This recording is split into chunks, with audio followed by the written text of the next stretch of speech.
আমরা মানুষকে মানুষ হিসেবে কনসিডার করি না, খালি ভাগাভাগি, তুই আওয়ামী লীগ, তুই বিএনপি, তুই ভারতপন্থী আর তুই পাকিস্তানপন্থী, আমরা বাংলাদেশপন্থী।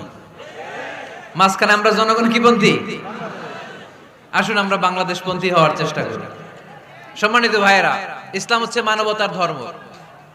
এজন্য ইসলামের দ্বিতীয় বৈশিষ্ট্যের নাম আল ইনসানিয়া। কি নাম? ইসলামের 3 নম্বর বৈশিষ্ট্যের নাম হচ্ছে আশ-শুমুল। কি নাম? এবার সাউন্ড কমে আসছে,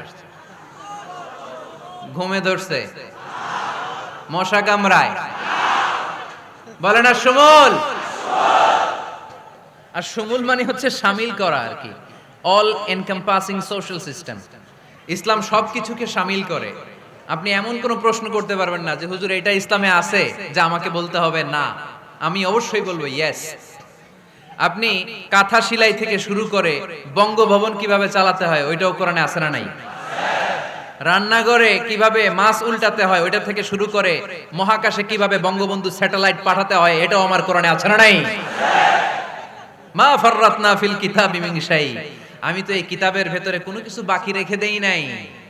এখানে আছে অ্যাস্ট্রোলজির কথা, অ্যাস্ট্রোনমির কথা, এমব্রয়োলজির কথা, জুওলজির কথা, বুটানির কথা, সাইকোলজির কথা, মানব প্রয়োজনীয় যা দরকার তার সবটুকু এই কোরআনে দিয়ে দিয়েছে কে? আল্লাহ। এই কোরআনে শুরু হয়েছে বিসমিল্লাহির রহমানির রহিম দিয়ে, মানে বা দিয়ে। কি দিয়ে? আর এই কোরআনটা শেষ হয়েছে যে সূরা দিয়ে, ওটার নাম সূরাতুন নাস। ওই সূরার শেষ আয়াতটা এরকম, মিনাল জিন্নাতি ওয়ান নাস। তার মানে কোরআনের একেবারে শেষ হচ্ছে সিন। বার সিন মিলালে কি হয়? এবার বাসে চড়ে ঢাকা যাবে। এই বাস না, এই বাস মানে যথেষ্ট। এই বাস মানে কি? এনাফ। দেখবেন খাওয়ার সময় অনেকে আমাদের পাতে তুলে দেয় অনেক কিছু। জামাই বাবাজি খেতে বসছে, শালারা দিতেছে মুরগির রান, খাসির রোস্ট। জামাইকে আর পারি না, বাস বাস বাস, শালা বাবুরা বাস আর দিস না, বলি না? তার মানে জামাইয়ের জন্য এটা বাস, প্লেটে যা আছে যথেষ্ট। আল্লাহ বুঝাতে চাইলেন এই 30 পারায় যা দিয়েছি বাস যথেষ্ট, নতুন করে সমাধানের জন্য অন্য কোথাও চোখ বোলানো লাগবে না। চিল্লা এখন ঠিক কি না?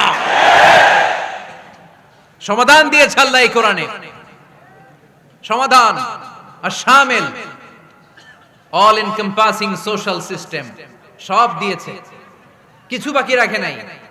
সায়েন্স থেকে শুরু করে, সমাজ বিজ্ঞান থেকে শুরু করে, গার্হস্থ্য অর্থনীতি থেকে শুরু করে, সাহিত্য থেকে শুরু করে, হিস্ট্রি থেকে শুরু করে, প্রাগৈতিহাসিক বর্ণনা থেকে শুরু করে, আমাদের যার যা দরকার তা আল্লাহর কোরআনে আছে না নাই? এজন্য সমাধান খোঁজার জন্য আমরা চোখ রাখবো কোথায়? সমাধান চাও যদি জীবনে মরণে, ফিরে যাও খুঁজে নাও, চোখে রাখো কোরআনে। ঠিক কি না? চোখ রাখবেন কোথায়? নাকি এনটিভির পর্দায়, এটিএন বাংলার পর্দায়, জি বাংলার পর্দায়? সমাধান পেতে চাইলে চোখ রাখবো। সমাধান চাও যদি জীবনে মরণে, ফিরে যাও খুঁজে নাও, চোখ রাখো কোরআনে। ঠিক কি না? তাহলে শামিল সবকিছু আছে এ ধর্মে, ভাগাভাগি করা যাবে না। মসজিদ আল্লাহর দিলাম, বাকিটা আমি নিয়ে নিলাম, করা যাবে? খণ্ডিত করে মানা যাবে না। কেউ আমরা সুফিপন্থী যারা, এরা আধ্যাত্মিকতাকে নিয়েছে, বাকি অনেক কিছুতে অবহেলা।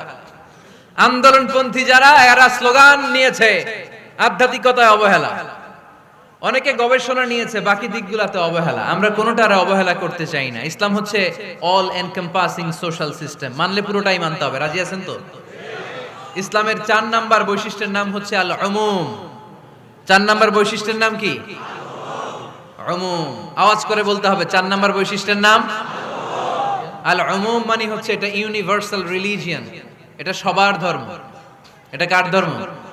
নাকি শুধু আমাদের? এটা হিন্দুদেরও ধর্ম, বৌদ্ধদেরও, খ্রিস্টানদেরও, আস্তিকদেরও, নাস্তিকদেরও। হিন্দুরা মানে না তো আমরা কি করব? ইসলাম কি শুধু আমার বাপ দাদার সম্পত্তি? যে কেউ ইসলামে ঢুকতে চাইলে আমাদের দরজা তার জন্য খোলা আছে না নাই? হিন্দু যদি বলে কালিমা পড়বো, দরজা খোলা না? খ্রিস্টান যদি বলে মুসলমান হব, দরজা খোলা না? আস্তিক যদি বলে, নাস্তিক যদি বলে আস্তিক হতে চাই, তার জন্য সুযোগ আছে না নাই?